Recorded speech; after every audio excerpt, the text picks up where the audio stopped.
ಮಾತು ಇಲಾಖೆ ಎಂಟಿವಿ ವೀಕ್ಷಕರಿಗೆ ಸ್ವಾಗತ.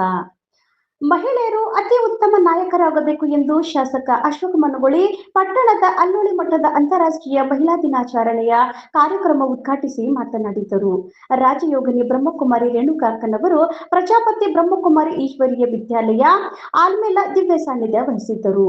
ಅಶೋಕ್ ಎಂ ಕೋಳಾರಿ ಅಧ್ಯಕ್ಷತೆ ವಹಿಸಿದ್ದರು. ಮುಖ್ಯ ಅತಿಥಿಗಳಾಗಿ doctor Manjusha S Patil Almel, doctor Sameer L Hadimani Almel, Shrimati Shankaramma Hugar ಮಾಜಿ ಜಿಲ್ಲಾ ಪಂಚಾಯಿತಿ ಸದಸ್ಯರು ಆಲ್ಮೇಲ್, ಶ್ರೀಮತಿ ಸುನಿತಾ ಮೇಲಿನಮನಿ ಮಾಜಿ ತಾಲೂಕಾ ಪಂಚಾಯಿತಿ ಸದಸ್ಯರು ಆಲ್ಮೇಲ್, ಶ್ರೀಮತಿ ಸುಮಂಗ್ಲಾ ಪೂಜಾರಿ ಕೆಇಬಿ ಇಲಾಖೆ ಆಲ್ಮೇಲ್, ಡಾಕ್ಟರ್ ದೀಪ್ಮಾಲಾ ಪಾಟೀಲ್ ಸಾಂಸ್ಕೃತಿಕ ಚಿಂತಕರು, ಆಯುಷ್ ವೈದ್ಯಾಧಿಕಾರಿಗಳು ವಿಜಯಪುರ, ಶ್ರೀಮತಿ ಸುನಂದಾ ಎಂಪುರೆ ಗ್ಯಾರಂಟಿ ಯೋಜನಾ ಅನುಷ್ಠಾನ ಸಮಿತಿ ಸದಸ್ಯರು ಸಿಂದಗಿ, ಶ್ರೀಮತಿ ಶೈಲಾ ಹೊಸಮನಿ ಮಹಿಳಾ ಅಧ್ಯಕ್ಷರು ಬ್ಲಾಕ್ ಕಾಂಗ್ರೆಸ್ ಸಮಿತಿ ಆಲ್ಮೇಲ್, ಶ್ರೀಮತಿ ಶೈಲಾಶ್ರೀ ಎಸ್ ಅಮರ್ಗೊಂಡ್ ಮತ್ತು ಅಪ್ಪು ಶೆಟ್ಟಿ ಕಾರ್ಯಕ್ರಮವನ್ನು ನಡೆಸಿಕೊಟ್ಟರು. ವರದಿ ರೇವಣಸಿದ್ದಯ್ಯ ಹಿರೇಮಠ್, ಎಂಟಿವಿ ನ್ಯೂಸ್ ಕನ್ನಡ. ನಿರಂತರ ಸುದ್ದಿ ಮತ್ತು ಜಾಹೀರಾತುಗಳಿಗಾಗಿ ಎಂಟಿವಿ ಕನ್ನಡ ನ್ಯೂಸ್ ಅನ್ನು ಸಬ್ಸ್ಕ್ರೈಬ್ ಮಾಡಿ.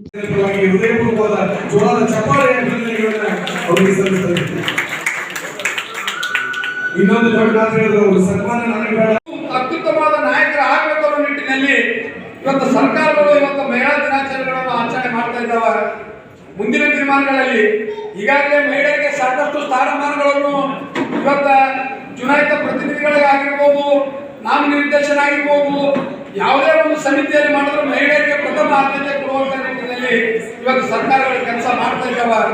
ಅದಕ್ಕೆ ಈ ವೇದಿಕೆ ಮುಖಾಂತರ ಇಷ್ಟೇ ನನ್ನೊಂದು ಬೇಡಿಕೆ, ಮಹಿಳೆಯರು ಇವತ್ತು ಒಳ್ಳೆ ರೀತಿಯಿಂದ ಕಾರ್ಯ ಸಂಘಟನೆ ಮಾಡಬೇಕು. ನೀವು ಅತ್ಯುತ್ತಮ ಶಿಕ್ಷಣವನ್ನು ಪಡಿಬೇಕು. ಶಿಕ್ಷಣದ ಜೊತೆಗೆ ರಾಜಕೀಯ ಚಟುವಟಿಕೆಗಳಲ್ಲಿ, ಧಾರ್ಮಿಕ ಚಟುವಟಿಕೆಗಳಲ್ಲಿ, ಸಾಮಾಜಿಕ ಚಟುವಟಿಕೆಗಳಲ್ಲಿ, ಶೈಕ್ಷಣಿಕ ಚಟುವಟಿಕೆಗಳಲ್ಲಿ ಹೆಚ್ಚಿನ ಕಾರ್ಯಕ್ರಮದಲ್ಲಿ ಭಾಗವಹಿಸಿ ತಾವು ಸಹಿತ ತಮ್ಮ ಶ್ರೇಷ್ಠತೆಯನ್ನು ಇವತ್ತು ಹೊರಹೊಮ್ಮಿಸುವಂತ ನಿಟ್ಟಿನಲ್ಲಿ ತಾವು ಪ್ರಯತ್ನ ಮಾಡ್ಬೇಕಂತೇಳಿ ಈ ಸಂದರ್ಭದಲ್ಲಿ ತಮಗೆಲ್ಲರಿಗೆ ಅತ್ಯಂತ ಕಳಕಳಿ ವಿನಂತಿ ಮಾಡಿಕೊಂಡು ಇವತ್ತು ನಮ್ಮ ಕರ್ನಾಟಕ ಕೇಂದ್ರ ಸರ್ಕಾರ ಅದರಲ್ಲಿ ಗ್ಯಾರಂಟಿ ಅನುಷ್ಠಾನ ಸಮಿತಿಯವರು ಈ ಮಹಿಳಾ ಅಂತಾರಾಷ್ಟ್ರೀಯ ದಿನಾಚರಣೆ ಯಾಕೆ ಹಮ್ಮಿಕೊಂಡ್ರು ಅಂತಂದ್ರೆ ನಮ್ಮ ಸರ್ಕಾರ ಅಧಿಕಾರಕ್ಕೆ ಬಂದು 2.5 ವರ್ಷ ಇತ್ತು. ಈ 2.5 ವರ್ಷದ ಮುಂಚೆ 2023 ಚುನಾವಣೆಯಲ್ಲಿ ನಾವು ಮನೆ ಮನೆಗೆ ನಮ್ಮ ಪಕ್ಷದ ಮುಖಂಡರ ಜೊತೆ ನಾವು ಗ್ಯಾರಂಟಿಗಳನ್ನು ಇವತ್ತು ಮಂಜೂರು ಮಾಡ್ತೀವಿ ಅಂತ ಒಂದು ಕಾರ್ಡ್ ಕೊಟ್ಟು ಬರ್ತಿದ್ದೆವು. ತಮ್ಮ ನೆನಪಿರ್ಬೋದು, ಪ್ರತಿಯೊಂದು ಮನೆಗೆ ನಮ್ಮ ಮುಖಂಡರು ಕಾರ್ಯಕರ್ತರು 5 ಗ್ಯಾರಂಟಿಗಳನ್ನು ಜಾರಿಗೆ ತರ್ತೀವಿ, ಕಾಂಗ್ರೆಸ್ ಪಕ್ಷಕ್ಕೆ ಓಟ್ ಹಾಕಿ ಅಂತ ಹೇಳಿ. ನೀವೆಲ್ಲ ನಮ್ಮ ಮೇಲೆ ಇವತ್ತು ನಮ್ಮ ನಾಯಕರ ಮೇಲೆ, ನಮ್ಮ ಸ್ಥಳೀಯ ಮುಖಂಡರ ಮೇಲೆ ವಿಶ್ವಾಸ ಅಭಿಮಾನ ಇಟ್ಟು ಕಾಂಗ್ರೆಸ್ ಪಕ್ಷಕ್ಕೆ ಓಟ್ ಕೊಟ್ಟು ನನಗೂ ಸಹಿತ ಈ ಭಾಗದ ಶಾಸಕನಾಗಿ ಇವತ್ತು ಆಯ್ಕೆ ಮಾಡಿದ್ದೀವಿ. ಆದ್ರೆ ಬರೇ ನಾವು ಕಾರ್ಡ್ ಕೊಟ್ಟು ಬಿಡಲಿಲ್ಲ. ಕಾರ್ಡ್ ಕೊಟ್ಟ ಮೇಲೆ ಇವತ್ತು ನಮ್ಮ ಸರ್ಕಾರ ಅಧಿಕಾರಕ್ಕೆ ಬಂದು ಸನ್ಮಾನ್ಯ ಸಿದ್ದರಾಮಯ್ಯನವರು ಮೇ 20, 2020 ಏನು ಅಧಿಕಾರ ಸ್ವೀಕಾರ ಮಾಡೋದು ಕಂಠೀರವ ಸ್ಟೇಡಿಯಂನಲ್ಲಿ 20ನೇ ತಾರೀಕಿಗೆ ಅಧಿಕಾರ ಸ್ವೀಕಾರ ಮಾಡಿ 8 ದಿವಸಗಳಲ್ಲಿ ನಾವು ಕೊಟ್ಟಂತ ಭರವಸೆ 5 ಗ್ಯಾರಂಟಿಗಳನ್ನು ಅತ್ಯಂತ ಪಾರದರ್ಶಕವಾಗಿ ಜಾರಿಗೆ ತಂದಂತ ಏಕೈಕ ಸರ್ಕಾರ ಈ ದೇಶದಲ್ಲಿ ಯಾವ್ದು ಅಂತಂದ್ರೆ ಅದು ನಮ್ಮ ಹೆಮ್ಮೆ ಕಾಂಗ್ರೆಸ್ ಸರ್ಕಾರ. ಇವತ್ತು ಗೃಹಲಕ್ಷ್ಮಿ ಯೋಜನೆ ಪ್ರತಿಯೊಂದು ಕುಟುಂಬದ ಯಜಮಾನತಿಗೆ ಪ್ರತಿ ತಿಂಗಳ 2,000 ರೂಪಾಯಿ ಕೊಡುವಂತ ಬಹಳ ಅತ್ಯುತ್ತಮವಾದ ಒಂದು ಯೋಜನೆ. 2,000 ರೂಪಾಯಿ ನಮಗೆ ಸಣ್ಣ ಅಮೌಂಟ್ ಆಗಿರ್ಬೋದು, ಸಣ್ಣ ದುಡ್ಡಾಗಿರ್ಬೋದು.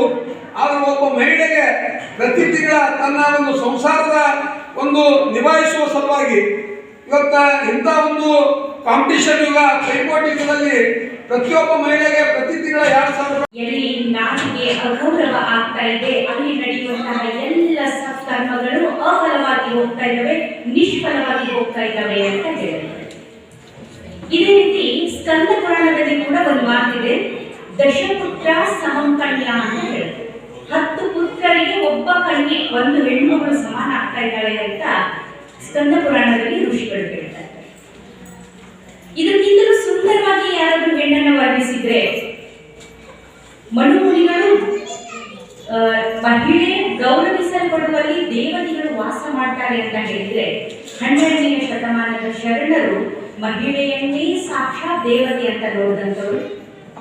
ಲಿಂಗಾಂಗ ಯೋಗಿ ಸಿದ್ದರಾಮೇಶ್ವರರು ಹೇಳ್ತಾರೆ ಒಂದು ಕಡೆ, ಹೆಣ್ಣು ಹೆಣ್ಣಲ್ಲ, ಹೆಣ್ಣು ರಕ್ಕಸಿಯಲ್ಲ, ಹೆಣ್ಣು ಸಾಕ್ಷಾತ್ ಕಪಿಲ ಸಿದ್ಧ ಮಲ್ಲಿಕಾರ್ಜುನ ನೋಡ.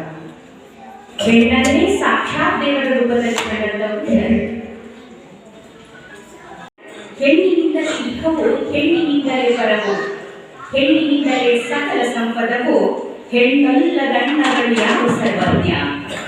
ಅದು ಪ್ರಾಪಂಚಿಕ ವಿಷಯವೇ ಆಗಿರ್ಬೋದು ಅಥವಾ ಪಾರಿಮಾರ್ಥಿಕ ಸಾಧನೆಯೇ ಆಗಿರ್ಬೋದು, ಅದು ಸಂಸಾರದ ಸಮಸ್ಯೆಯೇ ಆಗಿರಬಹುದು ಅಥವಾ ಸಮಾಜದ ಸ್ಥಿತಿಯೇ ಆಗಿರ್ಬೋದು, ಎಲ್ಲದಕ್ಕೂ ಕೂಡ ಒಂದು ಹೆಣ್ಣಿನ ಅವಶ್ಯಕತೆ ಇದೆ ಅನ್ನುವಂಥ ಮಾತನ್ನ ಸರ್ವಜ್ಞ ಮುಖಗಳು ಹೇಳ್ತಾರೆ.